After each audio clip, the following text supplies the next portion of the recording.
हम गायक अजीत बाबू सभे मिल के बाबा से गुहार कर जाओ कि हे कोरोना के कैसहू दूर भगाई आ कि फिर से भीड़ लगा हमनी बाबा के दरबार में चल जाओ। कहे से कि देश के स्थिति वैसन हो गई बा कि क्या कह जाओ, तो हमनी चले के देवघर नगरी में बाबा से गुहार लगाव जाओ। कैसे कैसे कैसे बताओ व्यास। सम्राट रिकॉर्डिंग स्टूडियो भोगवाल बाजार।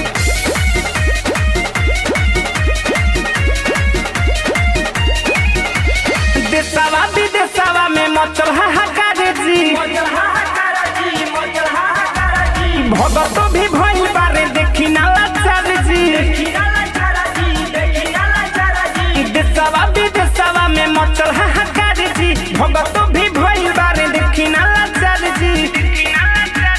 बुझल बाबे चिल मजिद बादे ना दिही, बाबा लागता करुणा जल ढारे ना दिही। बाबा लागता करुणा जल ढारे ना दिही। बाबा लागता करुणा जल ढारे ना दिही।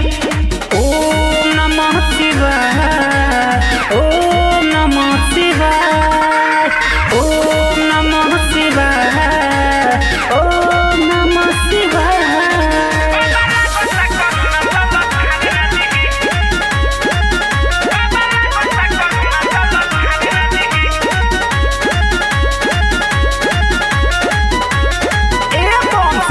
सजले बारे सारा रे पुजरिया लागे सुन दहिया सुदेव घनगरिया।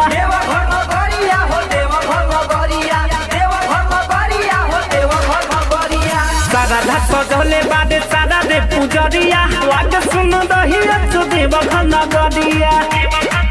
लागे नदी के पाऊआ पखारे ना दिही, बाबा लागता करुणा जल ढारे ना दिही। बाबा लागता करुणा जल ढारे ना दिही।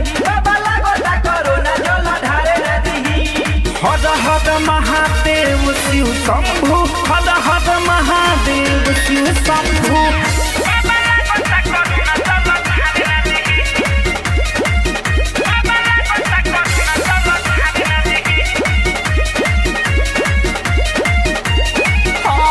कहले अदिति बाबा सुनी नीलकंठी, कैसे बनाई आपकी कांवर में घंटी। कांवर में घंटी हो, कांवर में घंटी, कांवर में घंटी हो, कांवर में घंटी। कहले विकास बाबा सुनी नीलकंठी, कैसे बनाई आपकी कांवर में घंटी।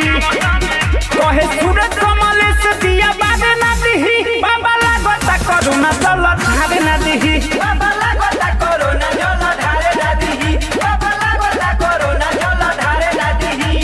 देशवा विदेशवा में मचल हाहाकार जी,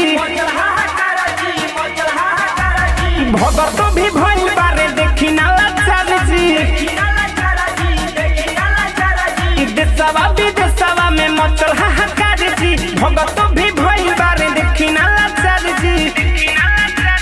बुझल बाबे चिल मजिद बादे ना दिही, बाबा लागता करुणा जल ढारे ना दिही। बाबा लागता करुणा जल ढारे ना दिही। बाबा लागता करुणा जल ढारे ना दिही। सम्राट रिकॉर्डिंग स्टूडियो भोगवाल बाजार।